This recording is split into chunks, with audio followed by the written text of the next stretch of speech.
Agradecemos al Señor, amados hermanos, por la serie La Restauración de la Realidad Interior. Realmente esperamos que esto haya sido de bendición para ustedes, para los hermanos.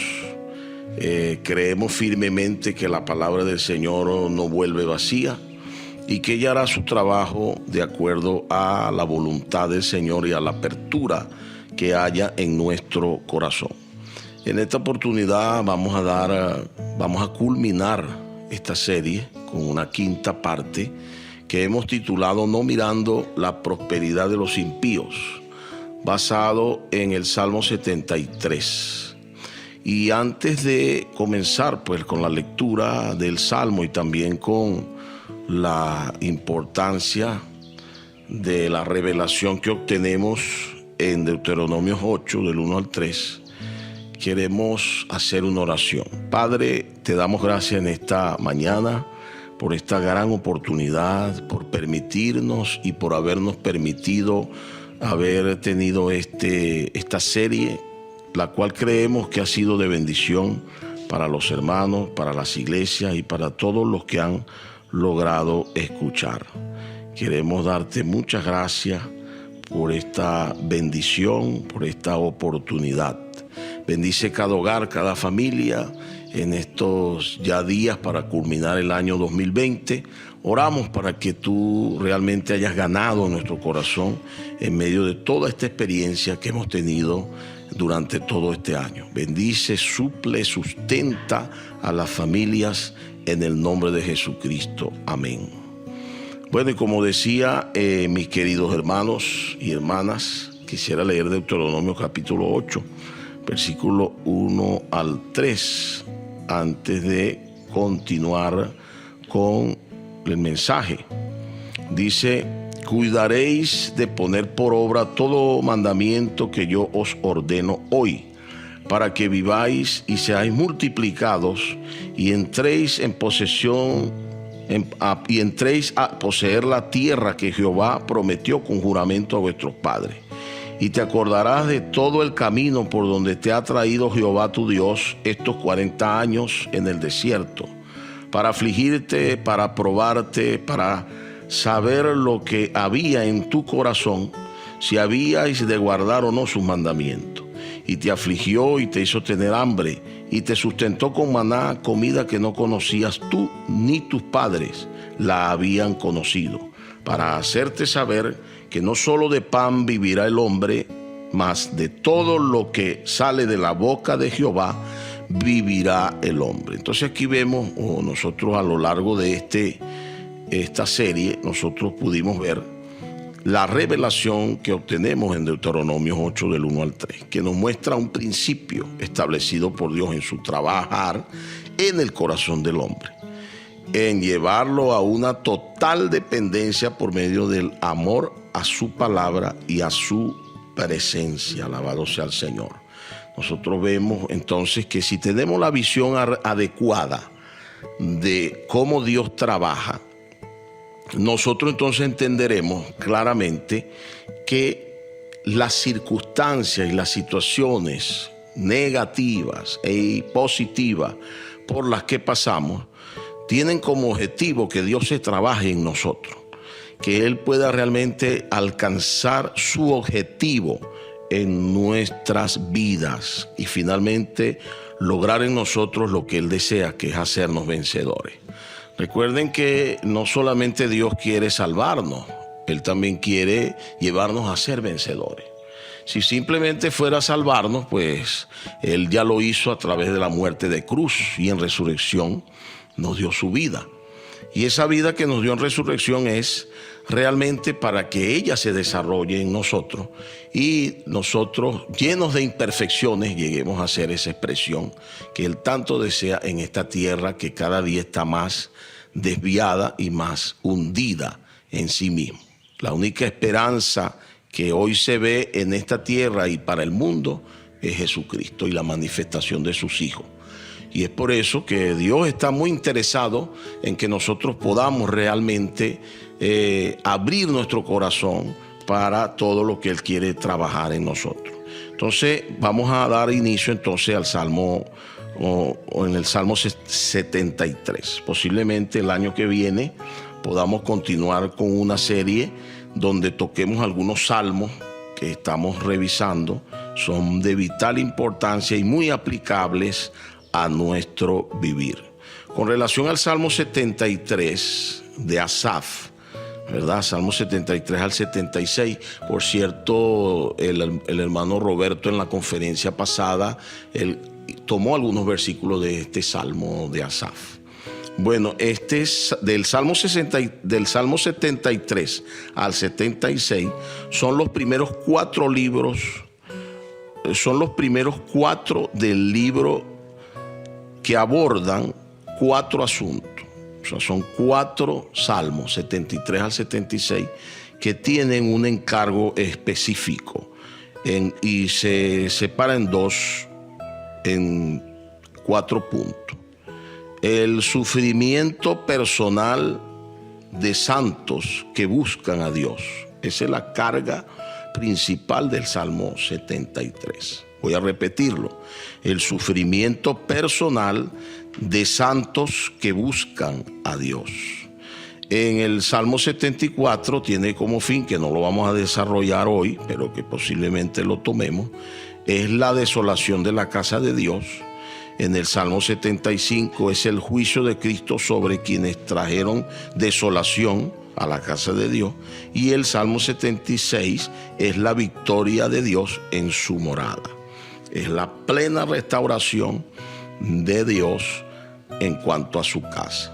Si Dios nos permite, el año que viene pudiéramos abordar estos 3 salmos. En esta mañana, en este día, vamos a abordar el Salmo 73. Vamos a leer el versículo 1 para comenzar a desarrollar y tener comunión. Dice: ciertamente es bueno Dios para con Israel, para con los limpios de corazón. Entonces resaltemos aquí la palabra limpio, que en el original la palabra no es limpio, sino puro, porque puro habla de algo más profundo. Es como que usted limpie una mesa por encima, o hablemos de una superficie. Usted limpia una superficie por encima, pero usted no quitó las impurezas de lo que compone esa superficie. Entonces, hablar de pureza es hablar de una limpieza más profunda. Es como entonces haber limpiado la superficie o el contenido de aquella superficie. Entonces, cuando hablamos de limpios es muy exterior, pero la traducción original dice puro. La palabra puro, eso en este contexto es tener a Dios como nuestra única meta y objetivo. Entonces aquí vemos una carga bien interesante en el versículo 1. ¿Cuál es el propósito que Dios tiene para con sus hijos? Nosotros somos personas que venimos del mundo, y en el mundo, de alguna manera, se reciben muchas cosas, las cuales necesitan ser limpiadas por Dios. Es lo que hemos venido hablando durante toda esta serie, la restauración de la realidad interior. ¿Por qué interior? Porque Dios no quiere muchas cosas exteriores. Las cosas exteriores que hacemos, en este caso sería la obra de Dios, las cosas que hacemos para el Señor de práctica, deberían ser el resultado de una realidad interior. Si no es así, entonces simplemente es una actividad que quizás traiga algún beneficio, pero el resultado de ese beneficio será de acuerdo a la fuente, es decir, será también algo exterior. Y esa es la razón, amados hermanos, por la que muchas veces los frutos que damos no permanecen, porque son frutos superficiales, no son el resultado de un asunto del interior. Alabado sea el Señor. Entonces tenemos como meta, tenemos como objetivo de Dios que Él quiere que Él sea nuestra única meta y nuestro único objetivo. En Mateo capítulo 5, versículo 8, dice: bienaventurados los limpios de corazón, bienaventurados los de limpio corazón, porque ellos verán a Dios. Recordemos que aquí la palabra limpio en el original es puros. Entonces leeríamos: bienaventurados los de puro corazón, porque ellos verán a Dios. Entonces aquí la pureza se refiere a tener a Dios como única meta y objetivo, ¿verdad? No estamos buscando otra cosa, no estamos buscando otro beneficio, sino a Dios. Y es allí donde comienza a haber el conflicto en nosotros. El conflicto en nosotros de que creemos por el evangelio que se ha predicado durante mucho tiempo, donde se ha exteriorizado de manera desequilibrada las bendiciones de Dios y no se les ha dado el enfoque que ellas realmente tienen. Entonces esto ha hecho que muchos hijos de Dios vivan en una situación de desconforto. Muchos hijos de Dios no están conformes con lo que Dios les permite tener y viven en esa lucha por este asunto o esta línea que se ha tomado de que todo tiene que estar bien, de que no puede haber problema. Y entonces allí es donde empieza realmente un conflicto interior y mucho desaliento. En la conferencia el hermano Roberto enfocaba este salmo y mostraba que la duda es algo de humanos, ¿verdad? Que viene a nosotros, pero que lo que va a hacer que ella sea de beneficio, si así se puede decir, es nuestra actitud frente a ella. Por eso que es importante, hermanos, que nosotros tengamos una visión clara del propósito de Dios y de cómo Dios trabaja, para que cuando venga el trabajar de Dios, venga la prueba, nosotros podamos estar claros y aprovechar esa prueba para ganar. El limpio de manos, dice aquí el Salmo 24, porque uno de los beneficios de la pureza, según Mateo 5:8, es que el de puro corazón verá a Dios. ¿Dónde lo verá? Casi siempre nosotros vemos o queremos hacer ver que esto es futuro. Y no, realmente ver a Dios es un asunto de verlo en todas las cosas que nos rodean. Y no estoy hablando de panteísmo, cuidado. Estoy hablando de ver la obra de Dios en cada circunstancia y en cada dificultad que tenemos. Porque de repente es bueno ver a Dios en las cosas buenas, valga la redundancia. Pero verlo en las cosas negativas no es tan fácil. Pero los de puro corazón siempre están viendo a Dios. Y aquí dice el Salmo 24:4, el limpio de mano y puro de corazón, el que no ha elevado su alma a cosas vanas, ni ha jurado con engaño. Este es aquel que tiene claro y tiene a Dios como meta y objetivo. Y en el Salmo 51:10, recuerdan el arrepentimiento del rey David, que este sí es un salmo de David, donde después de haber pecado en su pecado contra Dios, él realmente tuvo un arrepentimiento real y él le dice a Dios: crea en mí, oh Dios, un corazón puro y renueva un espíritu recto dentro de mí.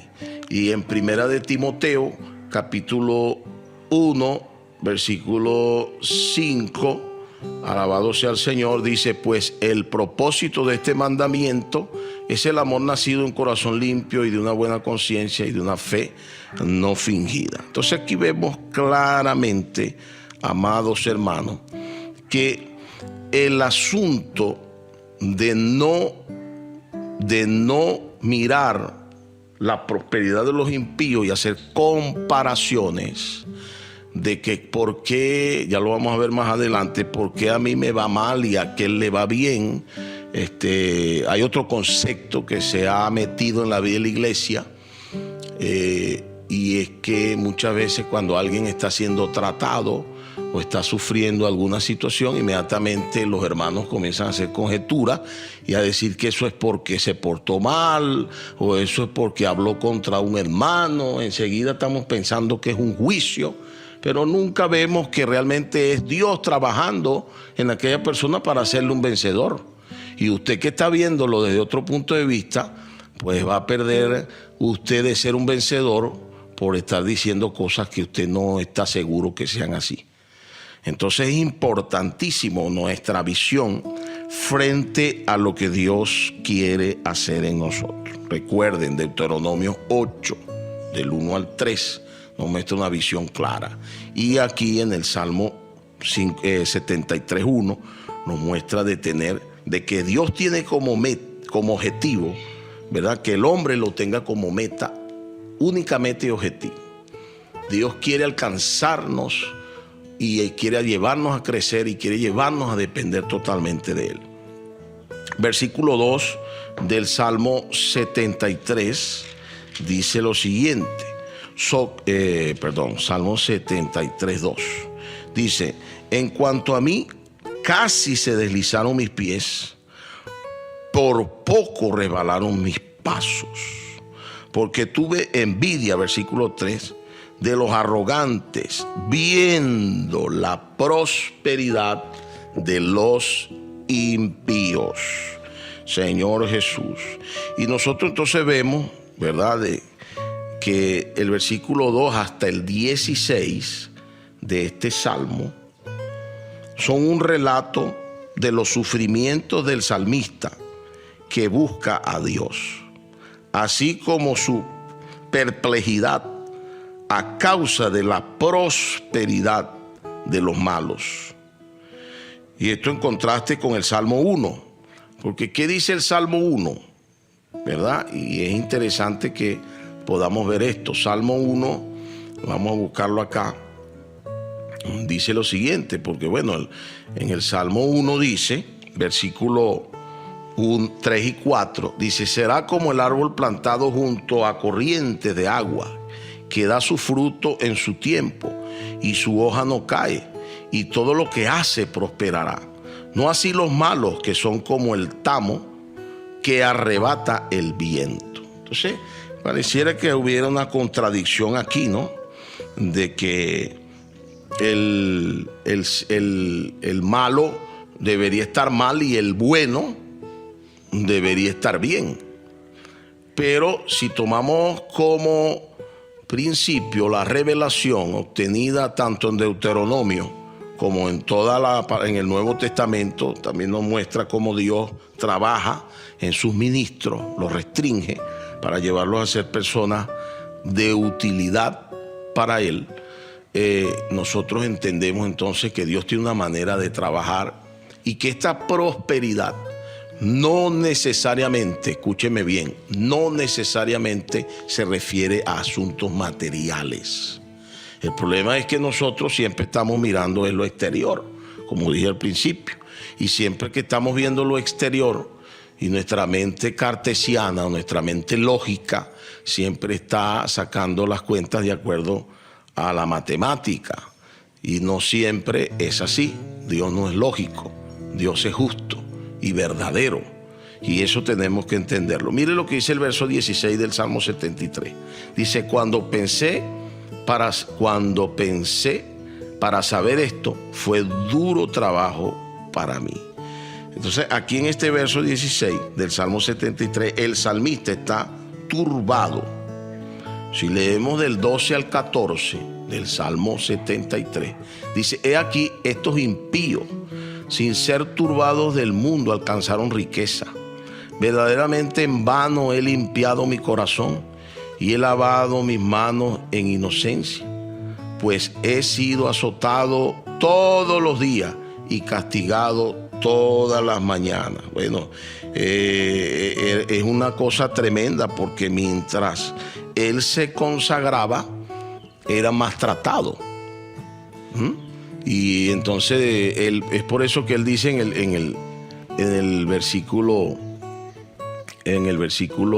12: he aquí, estos impíos, sin ser turbados del mundo, alcanzaron riqueza. Verdaderamente en vano he limpiado mi corazón y he lavado mis manos en inocencia. Es fuerte realmente este cuadro que nosotros podemos ver. Ahora veamos Mateo 5:10. ¿Qué dice Mateo capítulo 5, versículo 10? Alabado sea el Señor. Mateo 5:10 dice: bienaventurados los que padecen persecución por causa de la justicia, porque de ellos es el reino de los cielos. Entonces aquí está el asunto. Si nosotros nos ponemos a mirar lo que el impío tiene en esta tierra, recuerden aquella historia del rico y Lázaro, que también Roberto lo mencionó en la conferencia pasada. Y creo que hasta mencionó de una niña que le preguntaron, ¿usted quiere ser como el rico o como Lázaro?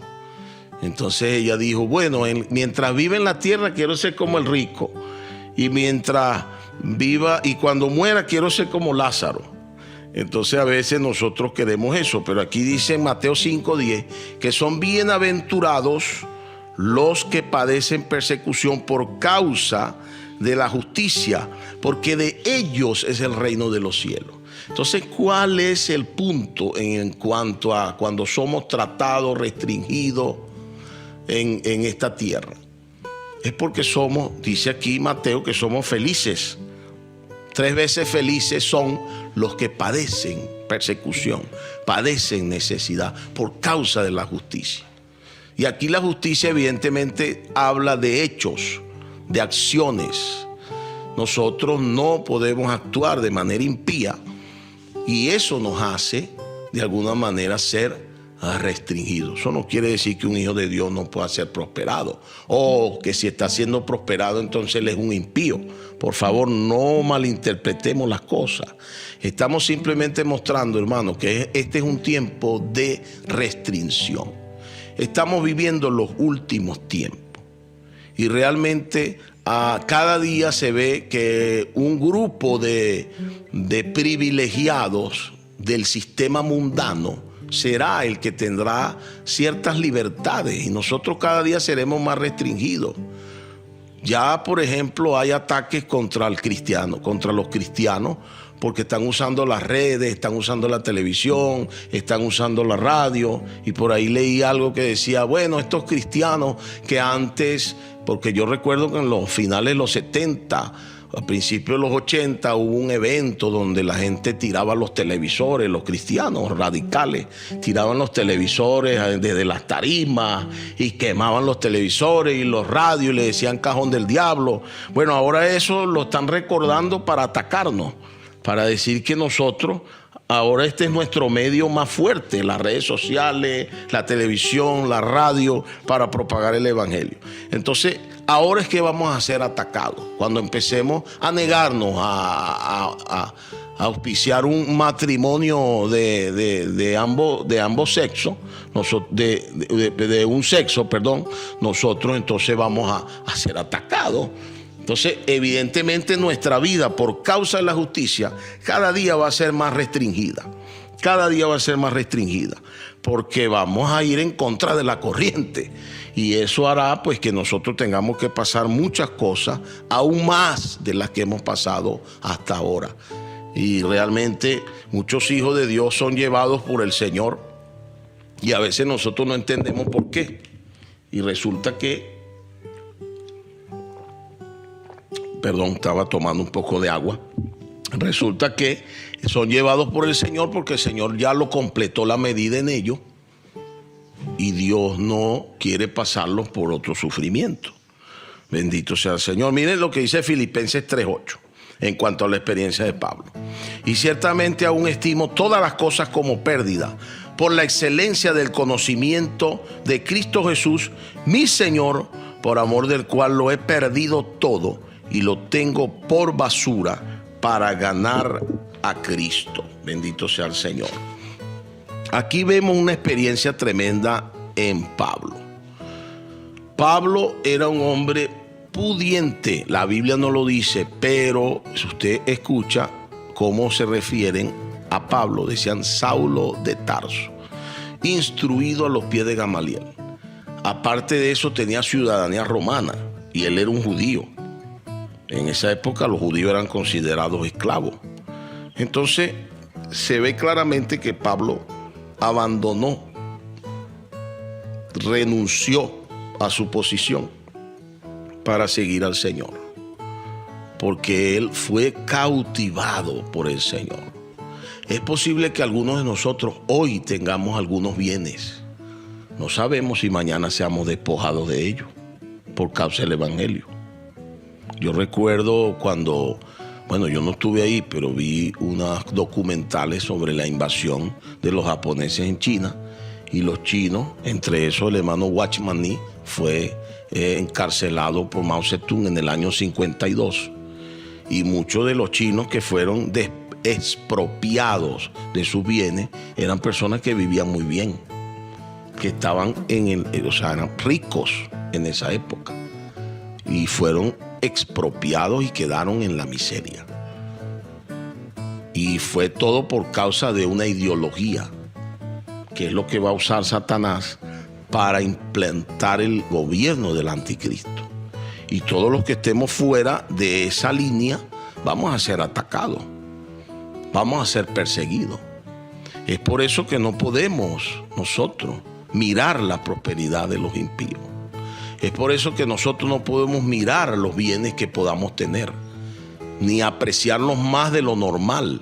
Yo no estoy diciendo que usted sea descuidado y acabe con todo lo que Dios le ha dado, pero en el momento que usted tenga que desprenderse de eso, usted tiene que tener la visión clara de que eso no es mayor que Cristo, de que eso no es superior a la excelencia de la experiencia que hemos tenido con Cristo. Hay un himno nuestro que dice: sé que tu vida que he probado cada día es suficiente para sostenerme, es suficiente para que yo pueda soportar el momento de la prueba que ha de venir. Amados hermanos, y es por eso que debemos dar atención a estas palabras. Esto fue lo que el Señor nos ha dado en la comunión con Él, y como todo lo que Dios nos ha hablado en este tiempo. Por un lado debemos dar atención a la parte humana, por otro lado debemos tener visión espiritual de lo que puede suceder. Señor Jesús, el Salmo 73, versículo 3 dice: porque tuve envidia de los arrogantes, viendo la prosperidad de los impíos. Prosperidad, Jeremías 12:1. Vamos a leer Jeremías capítulo 12, versículo 1, porque quiero resaltar esta palabra prosperidad. Jeremías 12:1. Alabado sea el Señor. Dice: justo eres tú, oh Jehová, para que yo dispute contigo. Sin embargo, alegaré mi causa ante ti. ¿Por qué es prosperado el camino de los impíos y tienen bien todos los que se portan deslealmente? Fíjense, aquí sigue la duda en el pueblo de Dios, porque el hombre sigue creyendo que esta prosperidad es todo para el hombre.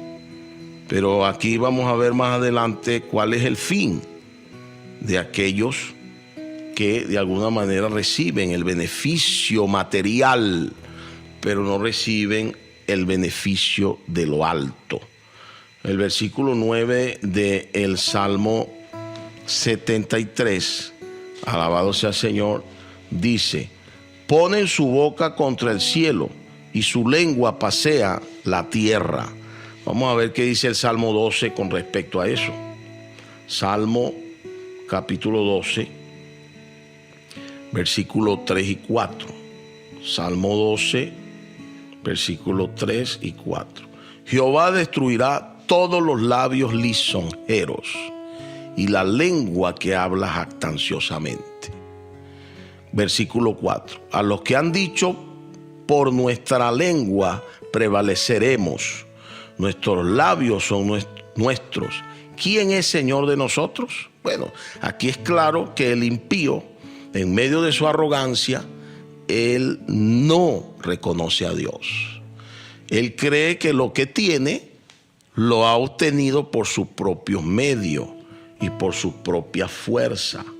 Y es por eso que Dios ya ha establecido un juicio para estos que de alguna manera se jactan del poder y de las cosas que han podido obtener. El Salmo 120, versículo 2 al 4 dice: a Jehová clamé estando en angustia, y él me respondió. Libra mi alma, oh Jehová, del labio mentiroso y de la lengua fraudulenta. ¿Qué te dará o qué te aprovechará, oh lengua engañosa? Versículo 4. Agudas saetas de valiente con brasas de enebro. Bendito sea el Señor. Entonces, aquí vemos claramente que Dios le mostró a sus hijos, al salmista en este caso, el del Salmo 120, que Dios nos debe librar de tener una lengua que hable más de lo que debe hablar, porque eso traerá el juicio a nosotros. Versículo 12 del Salmo 73 dice: he aquí, estos impíos, sin ser turbados del mundo, alcanzaron riquezas. Vamos a ver qué dice el Salmo 39 sobre esto. Versículo 6, Salmo 39, 6. Alabado sea el Señor. Aleluya. Salmo capítulo 39, versículo 6. Dice: ciertamente como una sombra es el hombre, ciertamente en vano se afana, amontona riquezas y no sabe quién las recogerá. Y nosotros vemos en Lucas capítulo 12, versículo 20, alabado sea el Señor. Lucas 12, 20 es una historia también. Dice: pero Dios le dijo: necio, esta noche vienen a pedir tu alma, y lo que has provisto, ¿de quién será?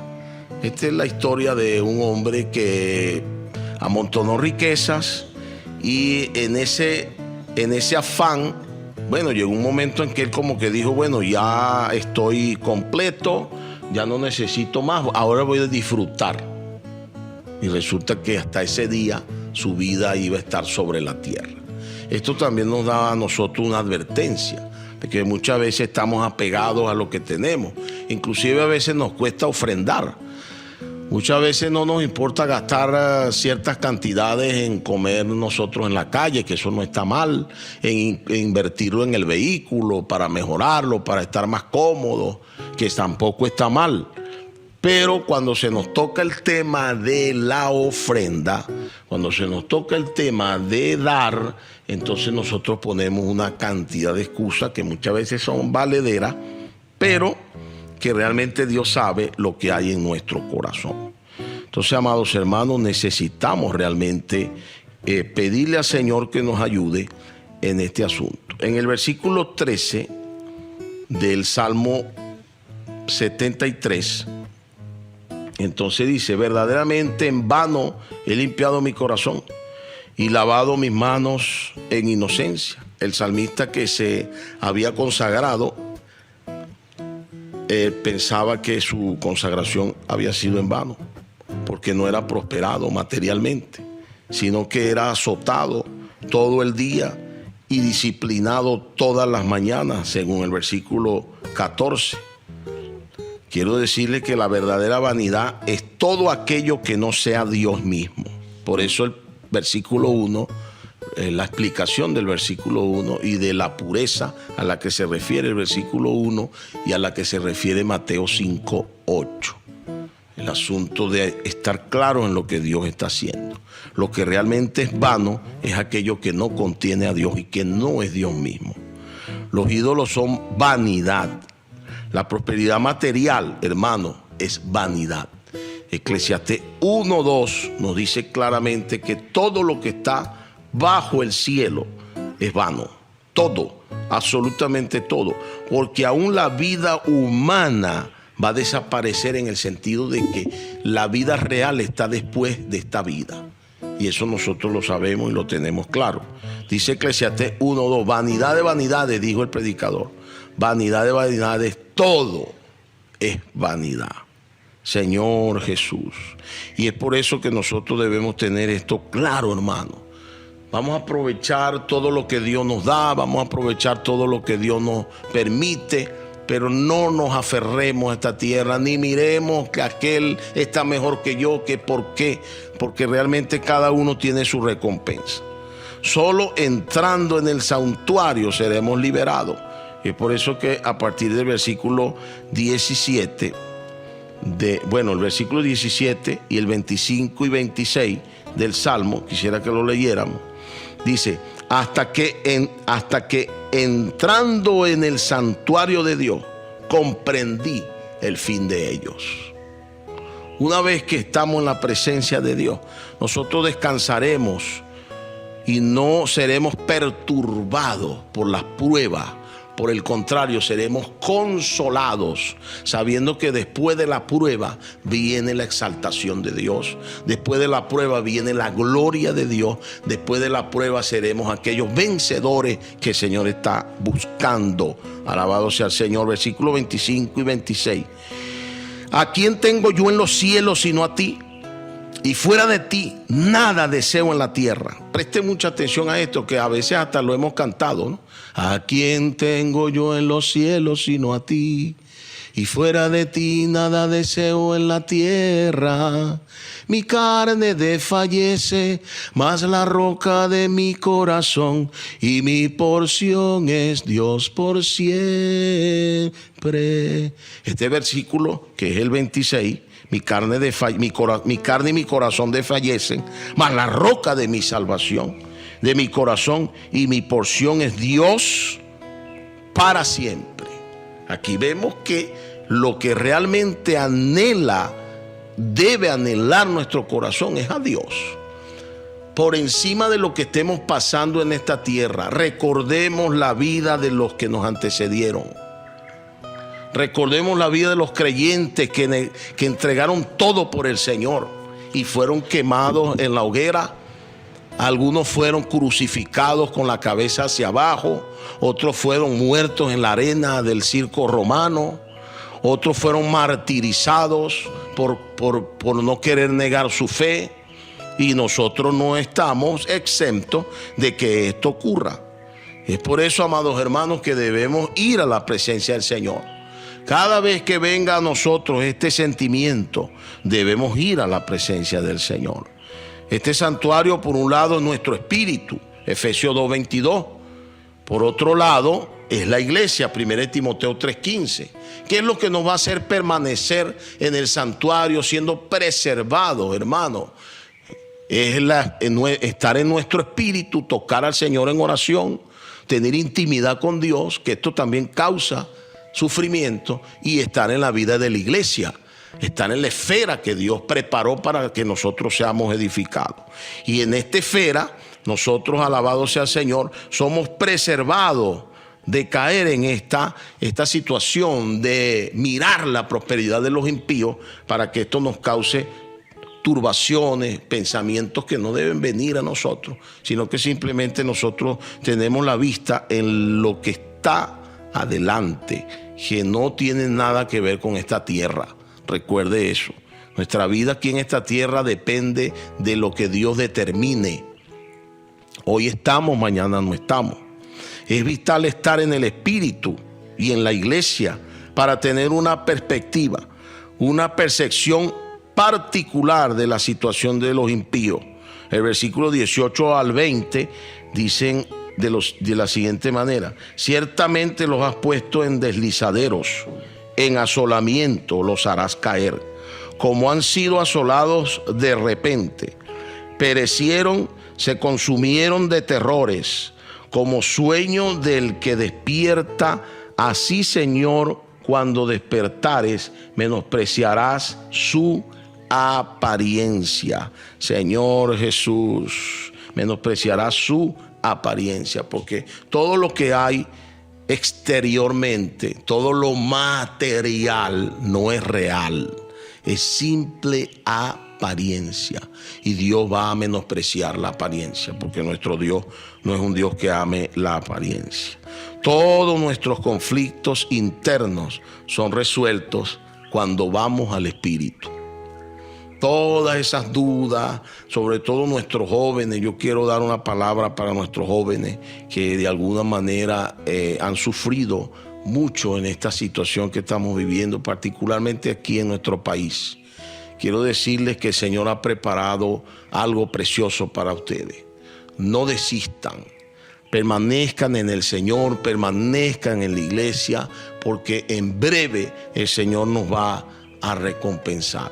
Y como dijo el Espíritu Santo a través de las palabras de hermano Ni, y el hermano en la conferencia pasada nos lo recordó, vivamos como si el Señor viniera hoy y trabajemos como si el Señor no viniera todavía. Sigamos estudiando, sigamos preparándonos, pero no dejemos de creerle a Dios por encima de las situaciones que podamos vivir, por encima de las circunstancias que podamos vivir. No dejemos de creerle a Dios. Quiero leer el versículo 23 en adelante. Dice: con todo yo siempre estuve contigo, me tomaste de la mano derecha, me has seguido según tu consejo, y después me recibirás en gloria. ¿A quién tengo yo en los cielos sino a ti? Y fuera de ti nada deseo en la tierra. Mi carne y mi corazón desfallecen, mas la roca de mi corazón y mi porción es Dios para siempre. Porque aquí los que se alejan de ti perecerán. Tú destruirás a todo aquel que de ti se aparta. Pero en cuanto a mí, el acercarme a Dios es el bien. He puesto en Jehová el Señor mi esperanza para contar todas sus obras. Alabado sea el nombre del Señor. Yo me despido con estas palabras, mis amados hermanos, esperando que el año que viene el Señor siga cumpliendo su propósito y su plan en nosotros, que es lo más importante. Yo quiero terminar entonces haciendo una oración por todos ustedes y por todas las iglesias en este país, para que el Señor nos siga fortaleciendo y nos siga sosteniendo y nos siga dando camino para que nosotros no nos separemos de nuestro Señor. Padre, te damos gracias en este día por tu infinito amor, tu infinita misericordia. Gracias porque tu palabra es fiel y verdadera. Gracias porque tú eres aquel que prometió y no fallarás. Señor, danos ese espíritu de fe, ese espíritu de oración, ese espíritu de búsqueda para buscarte con temor, con reverencia, con consagración, con realidad. Señor, trata con nosotros para que seamos reales. No nos dejes como estamos. Gracias por las iglesias en Venezuela, por los ancianos, por los diáconos, por las diaconisas, por los diferentes servicios, por los diferentes líderes de sectores, de todos los ministerios. Señor, siga usted obrando, siga usted operando en nuestras vidas. Declaramos en este día que te necesitamos. Declaramos que sin ti nada podemos hacer. Llévanos a ser esos vencedores que tú estás buscando. Gracias por estas palabras. En el nombre de Jesucristo el justo. Amén. Dios les bendiga, mis hermanos. Jesús es el Señor.